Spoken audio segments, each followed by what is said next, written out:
Hello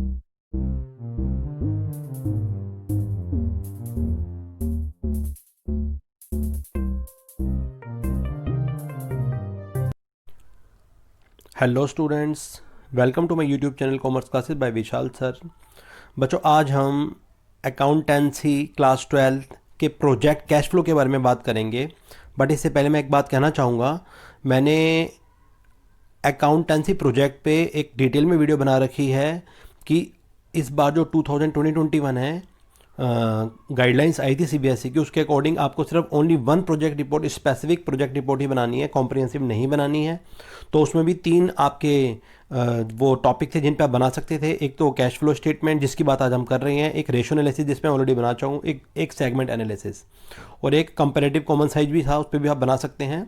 तो उस video में मैंने डिटेल में बात की है। अगर आपने वो वीडियो नहीं देखी है तो आप सबसे पहले, इससे भी पहले उस वीडियो को जरूर देखना। आपको सारी गाइडलाइंस और सारी नॉलेज अच्छे से हो जाएगी, प्रोजेक्ट किस तरह बनाना है, सीबीएसई की क्या गाइडलाइंस थी। इस वीडियो के एंड में उसका आप लिंक आपको मिल जाएगा। और जो एक मैंने रेशो एनालिसिस पे भी बनाई थी, किस तरह आप प्रोजेक्ट बना सकते हैं, ये क्लास 12 स्टूडेंट्स के लिए है, तो उसका लिंक भी आपको वीडियो के अंदर मिल जाएगा, नहीं तो आई बटन में मिल जाएगा, आप देख लीजिएगा। तो आज हम बात करते हैं कैश फ्लो स्टेटमेंट पे, specific project cash flow statement पे बात करेंगे आज हम। तो सबसे पहले तो इंट्रोडक्शन देखिए। आप कैश फ्लो का इंट्रोडक्शन लिख सकते हैं कि कैश फ्लो, ये कैश फ्लो का मीनिंग है सारा, और ये कैश फ्लो की डेफिनेशन है। इसको मैं पूरी एक्सप्लेन नहीं कर रहा हूँ, अपनी third book analysis of financial statement में से या इसी में से देखकर आप प्रोजेक्ट में लिख सकते हैं, ठीक है। तो इसमें बताया गया कि कैश फ्लो स्टेटमेंट हम क्यों बनाते हैं। जैसा कि आप जानते हैं कि ऑपरेटिंग, इन्वेस्टिंग और फाइनेंसिंग तीनों एक्टिविटीज़ को जानने के लिए ही कैश फ्लो स्टेटमेंट बनाई जाती है। क्या चेंजेस आए इनफ्लो में, आउटफ्लो में एक पर्टिकुलर टाइम में, इसके लिए हम बनाते हैं इसको। फिर इसका ऑब्जेक्टिव क्या है, ऑब्जेक्टिव ऑफ द स्टडी। जो आप ऑब्जेक्टिव बना रहे हैं, क्या ऑब्जेक्टिव है इस स्टडी को करने का, कैश फ्लो क्यों कर रहे हैं, ताकि आपको इन्फॉर्मेशन मिल सके कैश इनफ्लो से रिलेटेड, कैश आउटफ्लो से रिलेटेड, ऑपरेटिंग, फाइनेंसिंग और इन्वेस्टिंग एक्टिविटी से रिलेटेड, ठीक है। ये तीनों सब ऑब्जेक्टिव बता रखे हैं। To show the impact of operating, financing, investing activities on cash resources पे क्या है, ये इस बारे में, ठीक है। क्या कैश बैलेंस जो चेंज हो रहे हैं उनके क्या कॉजेज हैं, ये। Identify the financial need and help in forecasting future cash flows. तो इसके लिए आप सब ये बना रहे हैं। फिर इंपॉर्टेंट ऑफ द स्टडी, जो आप प्रोजेक्ट में स्टडी करें इसका क्या इंपॉर्टेंस है, तो ये बता रहा है इसमें, देखिए। This project will help company to find its weakness and strength and also the areas where they can improve. इसमें आप जो हम प्रोजेक्ट बना रहे हैं वो कंपनी जिसके भी बेस पे हम बना रहे हैं, जिसके लिए हम बना रहे हैं, इससे कंपनी को बहुत आसानी होगी अगर हम कैश फ्लो बनाएंगे तो इस कैश फ्लो के थ्रू कि क्या वीकनेस रही है उनकी, क्या स्ट्रेंथ रही है, और कहाँ कहाँ वो अपने एरियाज ऐसे हैं जो कमज़ोर हैं वो इम्प्रूव कर सकते हैं। सेकेंड है, it will help company to decide the future direction of the company. Company की फ्यूचर डायरेक्शन में इससे काफ़ी हेल्प मिलेगी। It will help company in improve its financial position. It gave me opportunity to apply theoretical knowledge obtained from colleagues in a practical manner in the actual business environment, ठीक है। तो आपके आगे help होगी पढ़ाई वगैरह में, तो ये इसकी इंपॉर्टेंस है स्टडी की। फिर इसकी लिमिटेशन बता रहा है कैश फ्लो की, क्या क्या लिमिटेशंस हैं। Cash flow statement can not replace the income statement और the fund flow statement, each of them has a separate function to perform. तो कैश फ्लो स्टेटमेंट एक अपना रोल अलग प्ले करती है, कोई भी सी जगह नहीं ले सकता है। Being a vast topic, it is not possible to cover all the matters and aspect related to analysing of financial statement. एक वास्ट टॉपिक है कैश फ्लो स्टेटमेंट, छोटा टॉपिक नहीं है, तो इसलिए सारे एस्पेक्ट्स में नहीं लिए जा सकते हैं। लेकिन कैश फ्लो स्टेटमेंट जो है can not be equated with the income statement, तो ये इनकम स्टेटमेंट से इक्वेटेड नहीं कर सकते आप। The data undertaken is of last 2 years, therefore we fail to get the whole financial history of the organisation. क्योंकि 2 साल का दे रखा होता है, 2 साल पे सारी बातें नहीं पता लग सकती, तो सारी की सारी फाइनेंशियल हिस्ट्री हम नहीं इसमें गेट कर पाएंगे। थ्योरेटिकल बैकग्राउंड इसमें क्या क्या लिया गया है। Scope of cash flow statement, cash flow statement का क्या स्कोप है इसके बारे में बात कर रहा है। Cash flow is a financial statement that present information about the companies.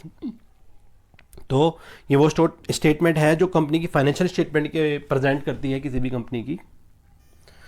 आगे बता रहा है the general form of the cash flow statement show 3 categories बताती हैं main, cash flow from operating activities, cash flow from investing, cash flow from financing. इन तीनों के बारे में आप लिख सकते हैं अच्छे से।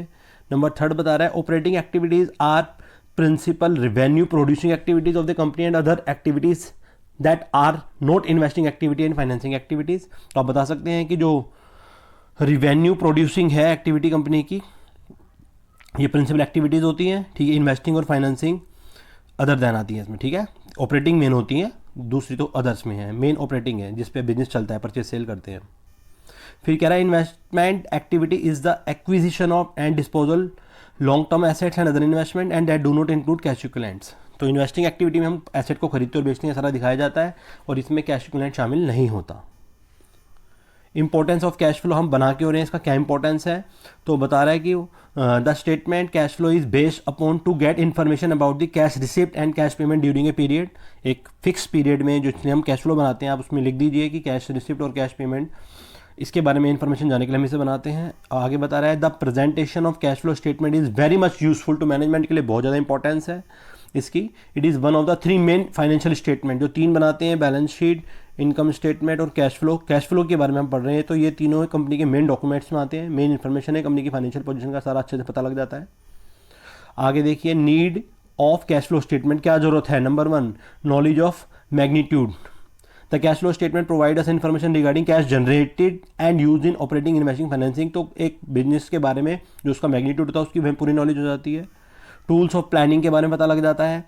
तो कैश फ्लो स्टेटमेंट बेसिक है for the projection and future investment का, financing plan and enterprise by the management, इसके बारे में बता रहा है इसकी जरूरत है क्यों। और थर्ड बता रहा है tools of historical analysis, the financial decision taken in the past can be evaluated on the basis of information supplied by the cash flow statement. तो कैश फ्लो स्टेटमेंट हमें पास्ट में जो भी किया उसके बारे में बताती है, तो बहुत ही इंपॉर्टेंट स्टेटमेंट है किसी भी बिजनेस की। और इसमें कैश फ्लो जो होती है, टाइप्स ऑफ कैश फ्लो 3 तरह के आप अच्छे से जानते हैं कि इसमें हम 3 एक्टिविटीज़ आती हैं। नंबर 1 ऑपरेटिंग आती है, नंबर 2 इसमें इन्वेस्टिंग आती है, नंबर 3 इसमें फाइनेंसिंग आती है। और बड़े जैसा चार्ट बना के अब इसको जैसे कलरफुल ढंग से दिखाया गया, आप भी इसको ढंग से दिखा सकते हैं। मेन 3 एक्टिविटीज़ ही होती हैं और 3 एक्टिविटीज़ के बारे में पता लग जाता है हमारी कैश फ्लो स्टेटमेंट। आगे कह रहा है types of cash flow activities कितनी होती है, इसमें हम बता ही रहे थे भी। नंबर 1 होता है ऑपरेटिंग, जैसे कि आप अच्छे से जानते हैं, involve the cash effect of the transaction that enter into the determination of net income. इससे हम नेट इनकम निकालते हैं, इसके बारे में बताती है। ऑपरेटिंग ही बिजनेस की मेन एक्टिविटी होती है, क्या खरीदा क्या बेचा गया, नेट इनकम कितनी हुई हमारी। नंबर 2 इन्वेस्टिंग एक्टिविटी बताती है कि कितनी भी एसेट्स, प्लांट, इक्विपमेंट, प्रॉपर्टी खरीदी गई, बेची गई। और फाइनेंसिंग बताती है हमें इसमें issuance and re acquisition of firms, डेब्ट, capital, stock, issue, share, debenture, ये सारी एक्टिविटीज इसमें आती हैं।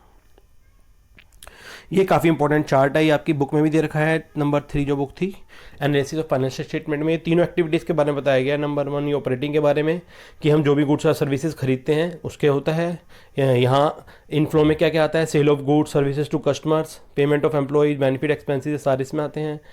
और रिसीप्ट फ्रॉम रॉयल्टीज, फीस, ठीक है, क्योंकि जो भी आप रिसिप्ट लेंगे इनफ्लो होएगा, तो ये सब आएगा, माल बेचेंगे तो इनफ्लो होएगा, ऐसे ये कैश आउटफ्लो में है। और ये सेकंड एक्टिविटी के बारे में बता रहा है इन्वेस्टिंग में क्या आता है, जितनी भी प्रॉपर्टी होती है जो बेचते हैं वो यहाँ आती है। Receive from interest and dividend यहाँ आती है। ऐसे ही आप टैक्स पे करेंगे तो ऑपरेटिंग में आएगा। इसका रिवर्स, कोई प्रॉपर्टी बेचेंगे तो आपका प्लस होएगा, इधर इनफ्लो में आएगा, ठीक है। और जब आप खरीदेंगे तो जाएगी ये माइनस में आएगा। ये सारे प्लस वाले आइटम बता रहा था इसमें, और ये सारे माइनस वाले आइटम हैं ये, ठीक। आगे तीसरी जो एक्टिविटी थी वो आपकी कौन सी थी, फाइनेंसिंग एक्टिविटी, दिस वन। इसके बारे में बता रहा था issue of share, preference share, ठीक है। ये सब प्लस वाले, जब शेयर करेंगे तो पैसा आएगा। ऐसे ही हम लोन लेंगे, बॉन्ड्स लेंगे तो आएगा, ठीक है। प्रोक्योरमेंट ऑफ लोन्स करेंगे तो कैश आएगा। और ये सारे कैश जानेंगे, रिडम्पशन करेंगे, buy back of equity share करेंगे, पेमेंट डिविडेंड करेंगे तो ये आएगा। ये तीनों एक्टिविटी आप अच्छे से चार्ट पे करके बता सकते हैं एनालिसिस ऑफ फाइनेंशियल स्टेटमेंट वाली बुक में, या यहाँ से खुद ले सकते हैं आप, अच्छे से दे रखा है इसमें। ये बताया रिसर्च मेथडोलॉजी, इसमें रिसर्च में कौन कौन से मेथड यूज़ करें आपने, तो रिसर्च में क्या क्या यूज़ करा है। मेथड ऑफ डाटा कलेक्शन कहाँ से करा है, प्राइमरी डाटा कलेक्शन है और सेकेंडरी डाटा कलेक्शन है। ये बिब्लियोग्राफी आप बता सकते हैं, बच्चे बना सकते हैं इसको कि कहाँ कहाँ से हमने सोर्सेज से ये जो डाटा लिया है। इसमें फाइनेंशियल मैनेजमेंट बुक से लिया गया है, सोथर की है, फाइनेंशियल मैनेजमेंट प्रिंसिपल प्रैक्टिस से लिया गया है, प्रिंसिपल मैनेजमेंट पूनम गांधी से लिया गया है। और वेबसाइट बता सकते हैं कि इंटरनेट से या गूगल लिंक जहाँ से भी डाटा लिया है आपने, वो आप एक्सप्लेन करके लिख सकते हैं। और इसी के साथ ये जो वीडियो है ख़त्म होती है। आई होप आपको ये अच्छी लगी होगी। अगर आपको ये अच्छी लगे तो इसको लाइक करें, मेरे चैनल को सब्सक्राइब करें। मैंने एक रेशियो एनालिसिस पे भी कैश फ्लो की जो है अकाउंटेंसी की प्रोजेक्ट बना रखी है। ऐसी मैंने दोनों की गाइडलाइंस अकाउंट और बिजनेस की बना रखी हैं। आप मेरे चैनल पे जाके प्लेलिस्ट में जाके प्रोजेक्ट वर्क में आप सारी की सारी वीडियोस 12th क्लास के देख सकते हैं। बहुत जल्दी मैं 11th क्लास पे बनाऊंगा, और मैंने एक आर्ट इंटीग्रेशन पे भी वीडियो बनाई है, वो भी आप मेरी प्लेलिस्ट में जाके चेक कर सकते हैं, जो कि आजकल हॉट टॉपिक चल रहा है।